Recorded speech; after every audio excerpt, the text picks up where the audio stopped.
Hola, ¿qué tal? Soy Claudia Hidalgo y les saludo con mucho gusto, agradeciendo que nos acompañe en esta nueva emisión de su programa Reto Judicial 2025, donde buscamos llevarle los detalles del proceso electoral extraordinario judicial que hoy nos obliga a hacer un balance general con el fin de encontrar las principales áreas de oportunidad para las elecciones del 2027, donde además se renovarán las cámaras federal y local y los 125 ayuntamientos. Y por ello saludo con mucho gusto a la maestra Patricia Lozano Sanabria, consejera del Instituto Electoral del Estado de México, quien nos ayudará a poner en la mesa los aciertos y puntos donde se requiera hacer mejoras legales y operativas. Bienvenida. Muchas gracias, Claudia.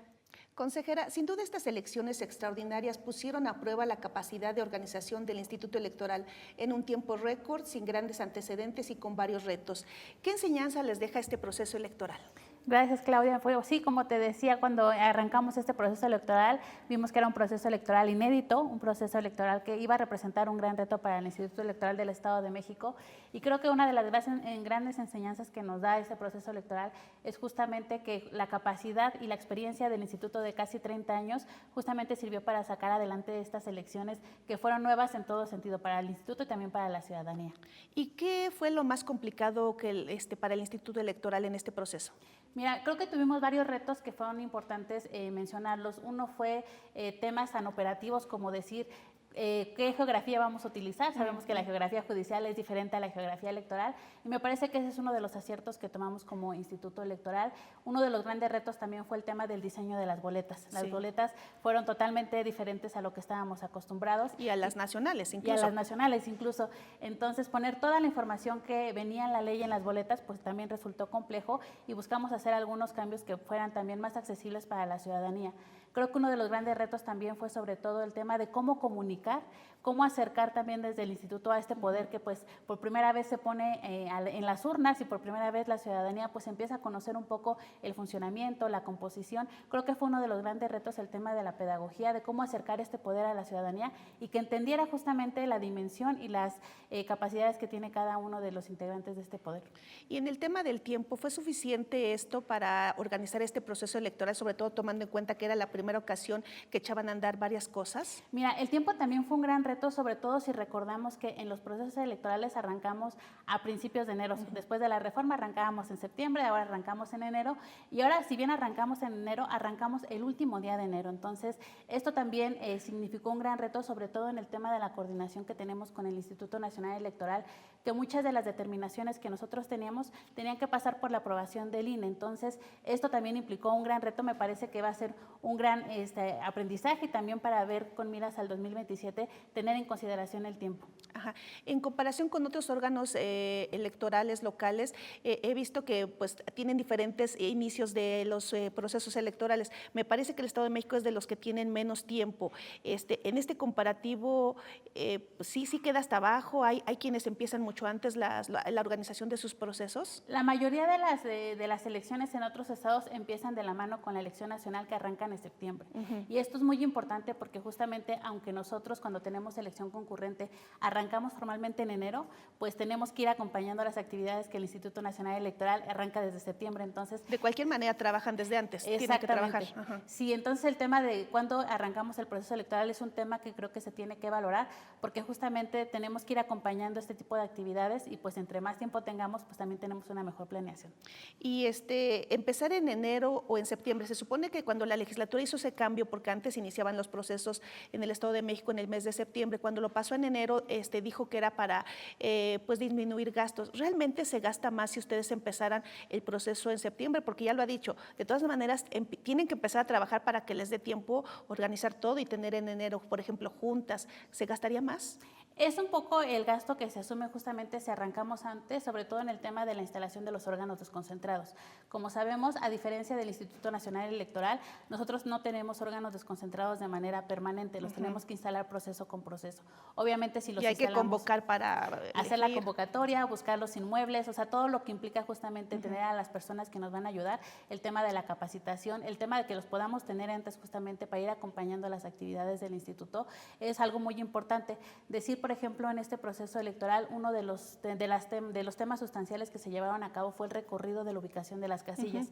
Cuando el Instituto Nacional Electoral lleva a cabo esa actividad, nosotros no teníamos órganos desconcentrados, entonces tuvimos que despegar gente justamente del órgano central para que hiciera ese acompañamiento a esa actividad tan importante. Entonces, es parte de las cuestiones que hay que analizar justamente de los tiempos para arrancar el proceso. Sí, para que estén más parejos con la parte federal, que es con la que van de la mano para muchas actividades, ¿no? Sí, sobre todo, como sabemos, en estas elecciones de proceso electoral concurrente, pues vamos de la mano con el Instituto Nacional Electoral. Ellos aprueban un calendario que empiezan actividades en septiembre y pues nosotros nos tenemos que sumar.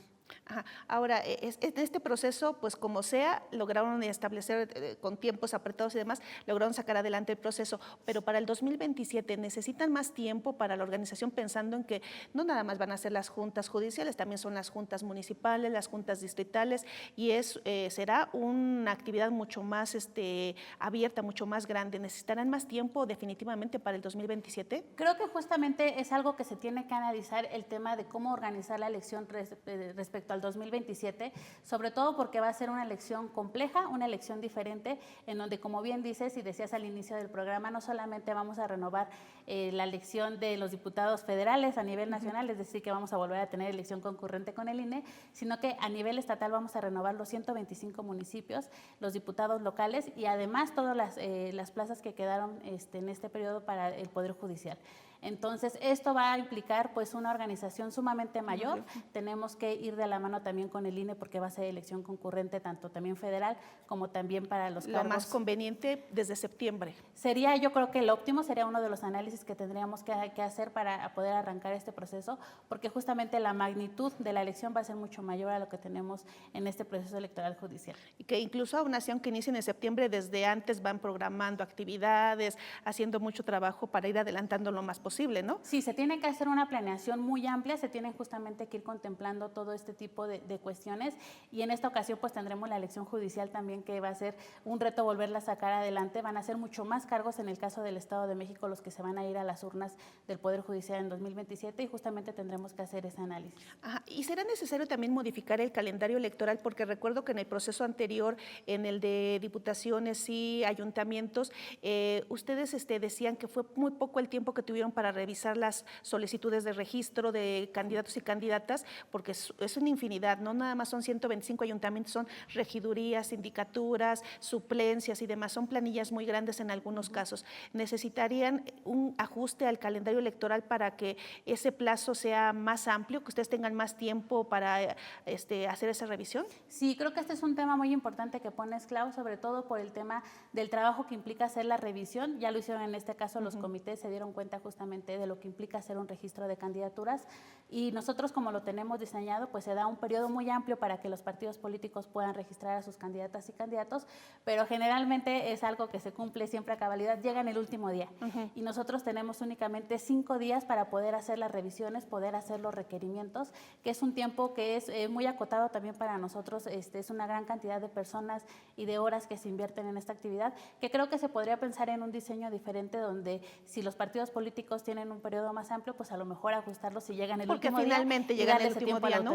Exactamente. Y solamente sería en la parte de los registros, también a modificar tiempos de campañas, algunos otros plazos en el calendario. Digamos, las campañas ya competen directamente a los candidatos, pero lo que sí compete al instituto como actividad es el tema del registro de las candidaturas. Creo que ahí sí se podría hacer un buen análisis de cuál sería el tiempo óptimo para llevar a cabo esta actividad. Y en el convenio con el INE, en todos los procesos hacen un convenio con el INE porque llevan a cabo actividades simultáneas o actividades que ellos tienen la lista nominal, se las pasan y demás. ¿Hay mejoras, hay posibilidad de hacer algunos ajustes para que todo funcione mejor? Es decir, meter más rubros, sacar, que la función les corresponda a ustedes. ¿Qué cambios necesitarían hacer ahí? Mira, creo que ahí, aparte de lo que nos deja de enseñanza esta elección, es justamente que hay algunas actividades que podemos hacer directamente como instituto local. Creo que un acierto fue justamente esta parte que nos dejó el Instituto Nacional Electoral en esta elección, en el diseño de las boletas. Creo que pudimos marcar justamente un buen referente de una buena práctica práctica de no, digamos, sí utilizar los formatos que nos dio el Instituto Nacional Electoral, pero poder hacer los ajustes para adaptarlos a nuestra realidad. Creo que esa es una buena parte que nos serviría como una buena práctica para los procesos que vienen. Algo que también nos ayudaría mucho es también esta libertad que nos dejaron ahora para el diseño del sistema de cómputos. Como pueden ver, el INE diseñó su propio sistema, nosotros hicimos lo propio con el de nosotros, y el tema de respetar el tema de la geografía electoral, como también pudieron ver en esta elección, la geografía que se utilizó a nivel nacional fue muy diferente a la que utilizamos en el Estado de México. Y si bien era una actividad, digamos, exclusiva del INE, pues también se permitió que hiciéramos la propuesta que se hizo por parte del Instituto Local. Creo que estas partes ayudan justamente a ver que en algunas actividades podemos hacer una propuesta diferente que justamente se adapta al entorno de la entidad. Y en el caso de las boletas electorales, ¿convendría reducir el número de opciones para que sea menos saturada? ¿Esto es algo que ya se ha estado poniendo un poco sobre la mesa? Sí, creo que ese es uno de los análisis que tendremos que hacer justamente. Ahora van a ser mucho más cargos en el 2027, pero van a ser menos boletas. ¿Por qué? Porque en el 2027 ya no tendremos ni la boleta rosa ni la boleta azul, que era para la presidencia del Tribunal Superior de Justicia y el Tribunal de Disciplina. Esos órganos ya están como tal conformados para el 2027 y ahora solamente tendríamos la boleta rosa, la boleta naranja y la boleta verde para jueces y magistrados. Creo que ahí valdría la pena justamente hacer la valoración de cuántos cargos se van a elegir por distrito y por región.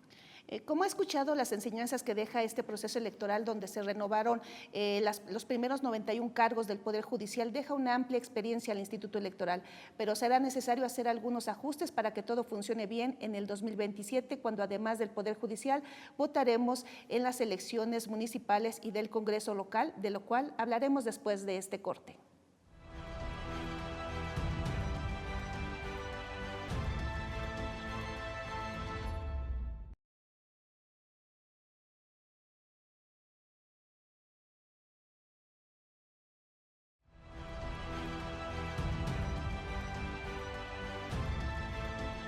Ya estamos de vuelta y seguimos platicando con la consejera electoral Patricia Lozano Sanabria, quien nos ha comentado la experiencia del Instituto Electoral en este proceso.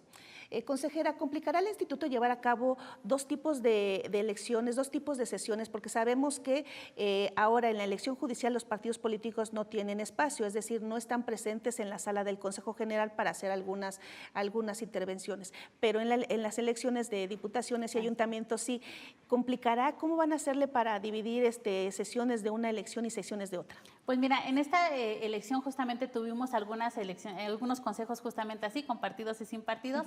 Creo que será también una de las actividades que tendremos de reto conforme al 2027, porque tendremos que convocar cuando sea la elección competente. Sesionar doble. Sesionar doble, exactamente. Cuando competan temas donde sea la renovación de los diputados locales o ayuntamientos, pues convocar a los partidos políticos, incluso en las comisiones, y cuando no es así, pues convocar sin partidos políticos y sesionar el Consejo General. Es decir, van a hacer una orden del día para un caso y otra orden del día para otro caso. Así es. Ajá.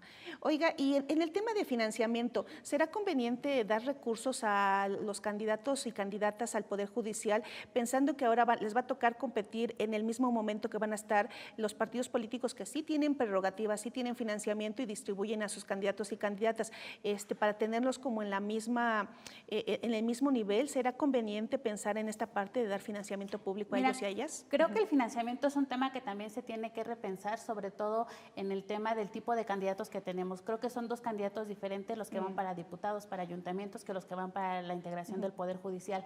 Creo que el tema del tope de gastos personales también funcionó, pero algo que también se podría analizar es el tema de la separación del cargo. A lo mejor sí homologarlo como pasa con los partidos políticos. Para que tengan tiempo suficiente, ¿no? Exacto, de que antes de que arranque la campaña electoral, si están en funciones, pues se separen del cargo para que estén en igualdad de condiciones todas las candidaturas. Creo que serían parte de las anotaciones que se podrían justamente analizar. Sí, porque con esto solamente podían estar haciendo campaña fines de semana y después de las 6 de la tarde o del horario que tuvieran, ¿no? O si pedían licencia, y sí quedaba un poco inequitativamente ahí los tiempos, pero también viendo que como que la gente no logró identificar a todos los candidatos y candidatas, que a veces en redes sociales no era tan fácil encontrarlos, ¿cree que también el tiempo podría o debería de ampliarse para que tengan los candidatos y candidatas más oportunidad de llegar a la gente?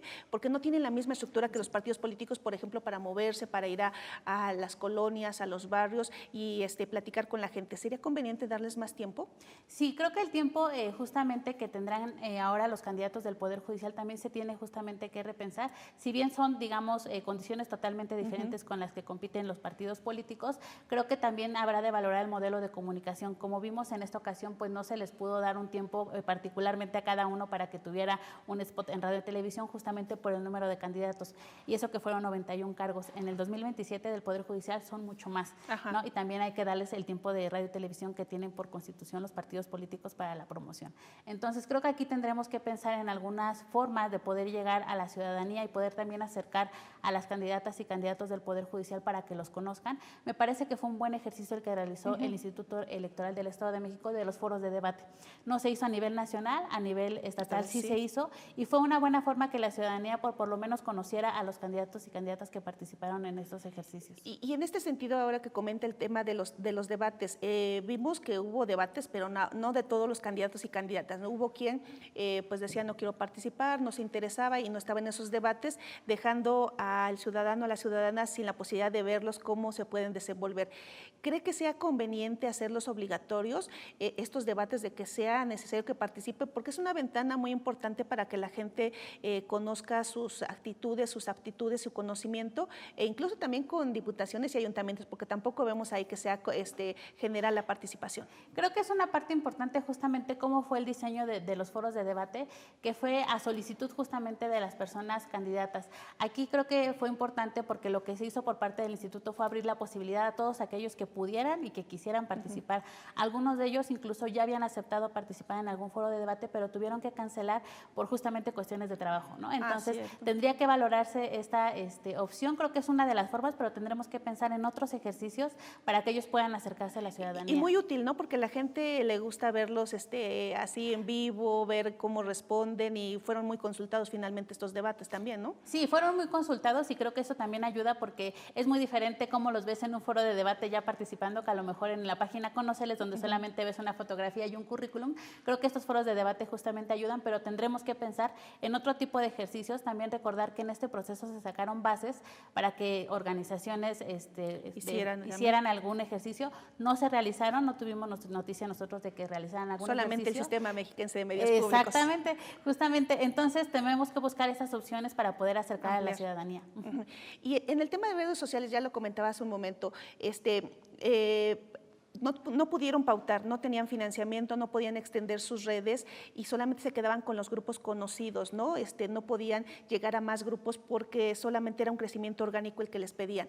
Aquí también sería posible o sería necesario pensar en darles oportunidad de hacer algunas inversiones, aunque sea pequeñas, para que salgan de esa célula y puedan ampliar su espectro y poder darse a conocer con más gente, sobre todo la que es de su región.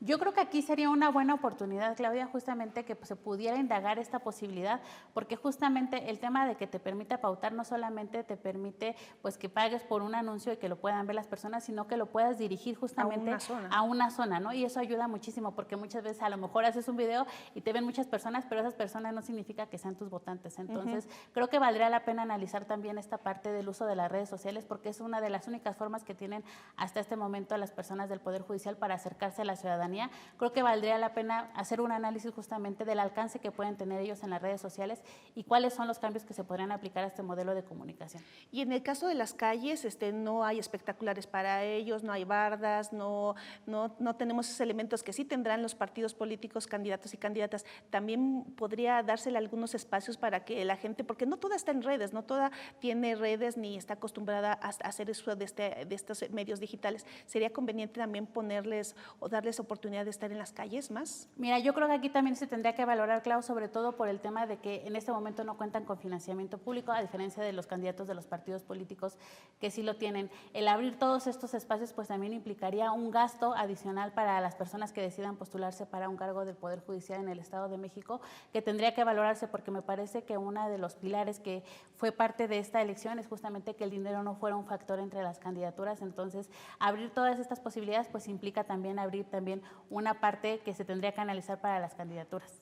¿Y qué análisis han hecho hasta el momento pregunto, en el tema de las casillas electorales, bueno, vimos en esta ocasión una casilla con urnas únicas y demás, pero para el 2027 habrá que hacer algunos ajustes, no sé, menos personal, más gente, con más funciones, más urnas. ¿Qué cosas tendrán que hacerse, qué ajustes para que funcione bien en el 2027? Mira, creo que esta es una parte muy importante del proceso electoral porque al final del día es el último contacto que tienen los ciudadanos con el proceso el día de la jornada que van a la casilla, y aquí va a ser muy útil hacer revisión de cómo resultó en el caso de Durango y de Veracruz, donde tuvieron la elección concurrente de Poder Judicial, también con la renovación de algunos cargos, para ver cómo funcionó, porque se instalaron, digamos, dos casillas separadas. Las personas que querían participar en la elección del Poder Judicial tenían que ir a algún lugar, y si querías participar por la elección, por ejemplo, de municipios, tenías que ir a otro. Eso implica operativamente pues mucho más lugares para conseguir, para instalar las casillas, mucho más personal para atenderlas. Creo que tendríamos que pensar y analizar cuál fue el resultado de este modelo que implementó el INE justamente de cara al 2027, porque implica mucho personal, mucho espacio, mucho material que se tiene que hacer. Creo que un acierto sí fue hacer el tema de la urna única, creo que ayudó bastante también para que la ciudadanía no perder tiempo. Exactamente. Y el tema de lo que se modificó en el tema de la votación, de que ya no regresabas después de que votabas a que te sellaran la credencial y te tintaran el pulgar, creo que también ayudó para hacerlo más ágil. La disposición que se utilizó de ahora en muchos lugares, poner sillas, utilizar las mamparas especiales para que la gente esté más cómoda, creo que también fue un acierto y también se tendrá que valorar su implementación más adelante, pero justamente el tema de hacer más amplias las casillas pues también permitió que las personas pudieran tener oportunidad de tener un flujo más rápido de votación, que creo que se tendrá que analizar de cara al 2027. Ustedes son las que, como mujeres que son un consejo femenino, quienes tienen el conocimiento, la práctica de cómo se llevó a cabo esta reforma, cómo se aplica. Este conocimiento y esta experiencia, no sé si les permita buscar alguna reunión o ya las han buscado del Poder Legislativo para empezar a abordar los temas que competen para la siguiente elección y hacer algunas reformas. Pues ahorita justamente nos encontramos ya en la última parte del proceso que nos toca como Instituto Electoral. Yo creo que una vez que terminemos y hagamos el propio análisis interno, tendremos que también hacer una valoración, también hacer un análisis de qué funcionó, poder tener una propuesta y ya platicarla y acercarla para ver cuáles son las modificaciones que se pueden realizar. Creo que sí tendrían que hacerse varias modificaciones en la norma para llegar al 2027, porque como están ahorita las condiciones dadas en la ley, complicaría mucho la implementación de estas dos elecciones, o tres si contamos la federal. Creo que sí tendrían que hacer algunos cambios, pero tendremos que hacer un análisis primeramente interno.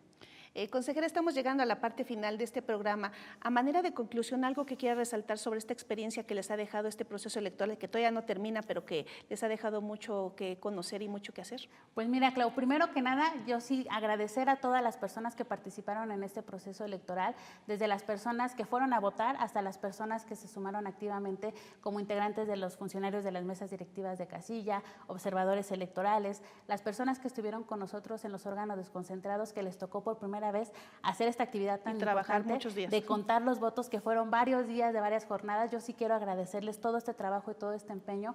Fue una elección histórica, una elección inédita, donde creo que el Instituto Electoral del Estado de México cumplió, se instalaron el 100% de las casillas, fue un proceso que se llevó sin ninguna incidencia, que nos deja muchos aprendizajes, tenemos que hacer una autocrítica, pero justamente va a ser parte de lo que estaremos trabajando nosotros una vez que terminemos el proceso. Gracias, consejera. Es evidente que la legislación electoral del Estado de México requerirá de un amplio análisis de todas las fuerzas políticas con personas expertas en la materia, quienes aplican la norma y en especial con las y los electores, donde la enseñanza que deja este proceso será fundamental para empezar a delinear los principales ajustes para que las elecciones de 2027 no resulten costosas para el erario, pero sobre todo para que se amplíe y fortalezca el nivel de participación. Le agradezco que nos haya acompañado y le reitero la invitación para que el próximo martes a las 21:30 horas nos acompañe a una emisión más de Reto Judicial 2025 por Mexiquense Televisión. Hasta pronto.